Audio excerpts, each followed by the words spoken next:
Beast Wars.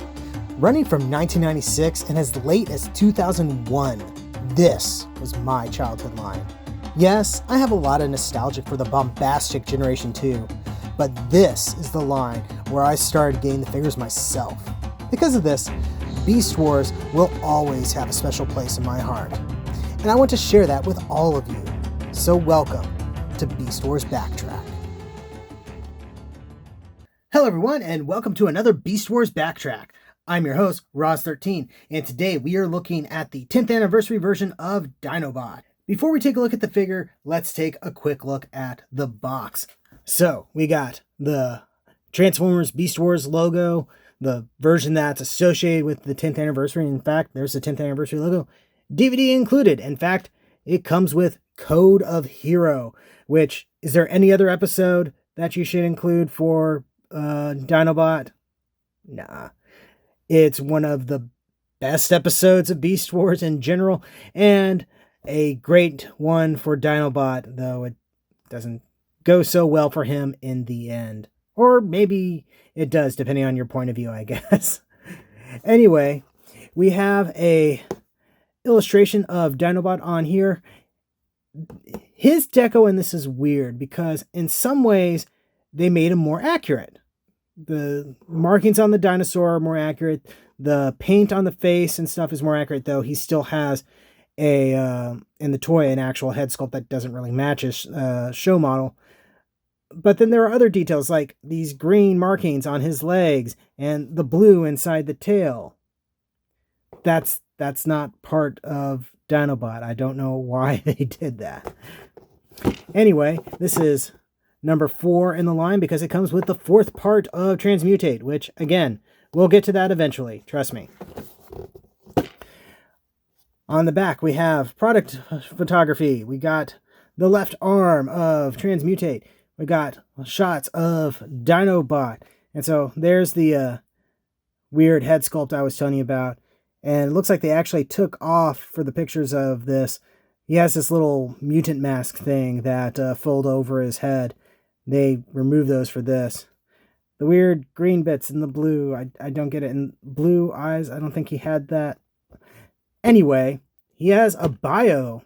It says, a warrior to his core, Dinobot lived only for honor won in combat.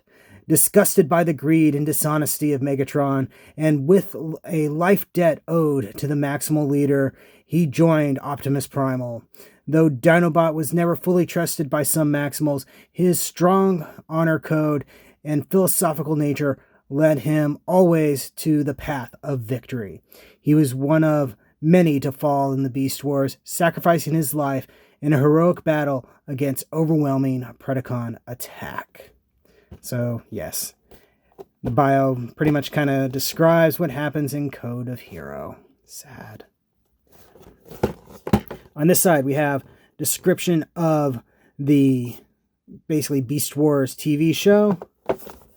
And then down here, we have product callouts for Rat Trap and Tarantulas and the Collectors Club. Sad. I miss it. Let's see. And then over here, just windows to look into the top. So that's enough of the box. Let's take a look at the figure.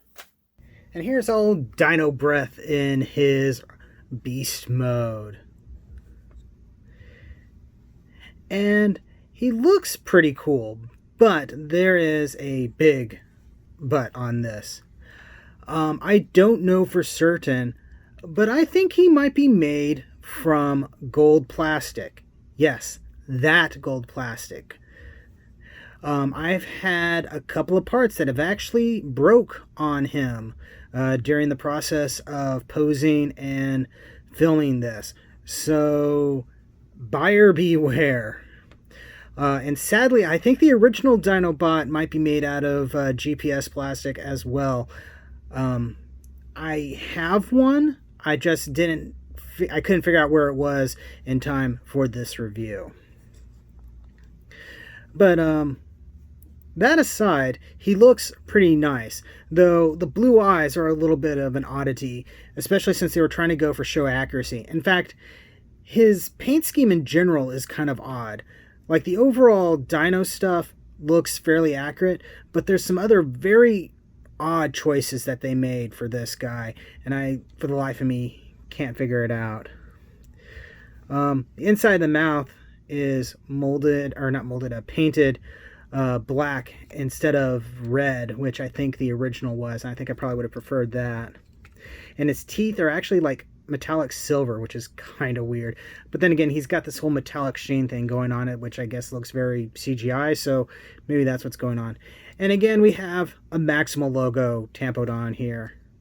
I don't think Dinobot would even like having a Maximal symbol on him, considering, yeah, he was with the Maximals, but he still sort of considered himself a Predacon through and through.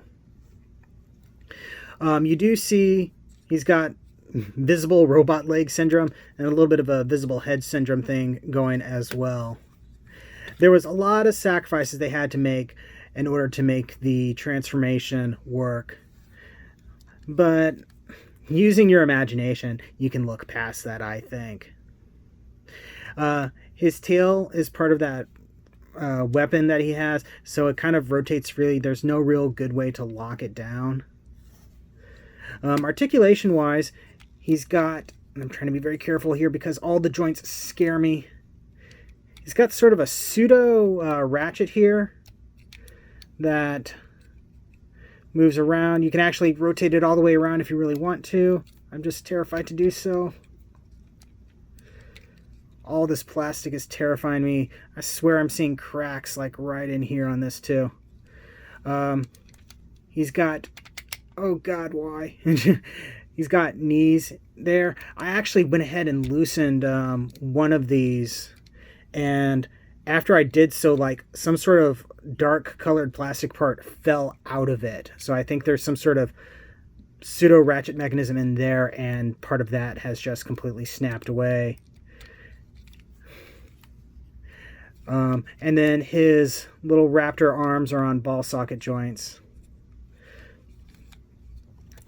For comparison, we have the, I believe it was the Universe 2.0 version of Dinobot, which was an attempt to try to make him be a little bit more show accurate. They didn't do a good job with it, but they did succeed in sort of making a more organic looking dinosaur. The truth be told, I think I like the bulkiness of the original more than this guy. But we'll set that aside. And now it's time for transformation. Let's hope I don't destroy this thing. Okay, so to get started, we're going to pop the tail off. We'll set that aside for right now. We're going to splay his legs out. You don't have to do that, but it just makes it a little bit easier because you got a little bit more room to work. Oh, I forgot. You got to take, well, it's basically his butt and flip it around and pray to Primus that you don't snap anything. So flip it around like that. At least that's what I like to do. You can position this different ways because of the joints there. Then we're going to bring his legs down. They plug in these ports right into here. So bring those down, rotate around, rotate around. Next, we're going to kind of flip that back again to give us a little bit more room to work. I don't like these sounds. There we go. And then we're going to bring the head down and kind of open up the face mask and close it back up so that way this part right here.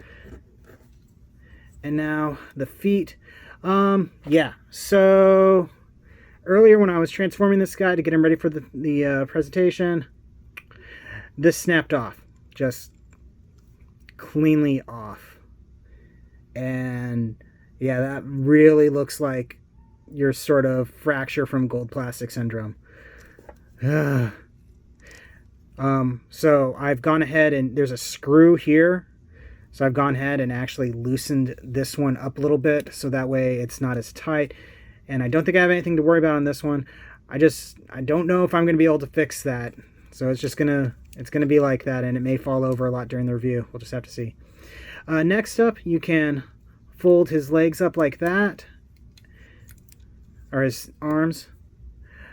And I just had another piece of random plastic fall off of this guy. I think these are from inside his elbow. Yeah. Okay. Next, you kind of have to hold on to this a little bit because these are strong joints. So rotate to the round, rotate this at the bicep. Oh man, I don't like those. And do that again. And then you bend these down, and that's his hands. I don't know. They were weird with the design for this guy. And here he is. He's got the sort of mutant head battle mask thing going on. It doesn't look nearly as cool as the original. The original was actually made out of like translucent orange plastic. So it kind of had a neat glowing effect to it. What is kind of neat about it, though, is that it looks like it's basically like a dino skull, like he's wearing that as a helmet. And then you can just pop this open, and there is his head. So the one thing that they did do is they painted his face blue to better match his show model. I think it originally was just sort of a dark gray color or something like that. So that is a nice touch. But you do have these things hanging off. You can take them off if you really want to. I imagine doing so would probably break them in the process. So I'm just going to leave them alone because I don't mind them. I think I've said it before, but I really like this sort of multiple heads gimmick thing that the early Beast Wars toys have. So let's give him a little rotate. And he's weird, but I kind of dig him. Maybe that's just nostalgia speaking, but he's a chunky little robot, and I kind of like that. You don't really see Transformers made like this much anymore. Gold plastic syndrome aside. Paint-wise, we now have this sort of kind of neonish puke green thing going on. And there are some blue paint apps under here and on the kneecaps. I'm guessing that is their attempt to try to make the chest he had in the CGI model. I just don't think it works very well. This is probably one of the weakest of the 10th anniversary line. Whoop, there he goes. Not having that heel spur is affecting him. So for accessories, he has his tail, which can split open. And you have his sword.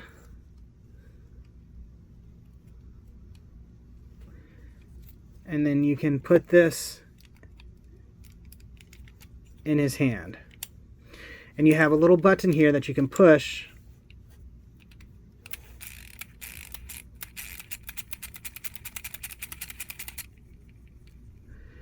And it spins around pretty decently. And I think that's pretty cool. The only thing is they painted the inside of his tail blue. Why? The inside of his tail was red, like the original toy. I don't know why they did that. It's really, really weird. This is a very weird toy. Give me a sec, and I'll get the other Dinobot out so we can compare robot modes. All right. Now, if you thought this guy was inaccurate, take a look at his more modern-ish counterpart. Get that foot better into position. This one is not very accurate either. There's all sorts of weird liberties they took with the design, and I don't quite understand why. he's a neat figure and all. But yeah, it's weird.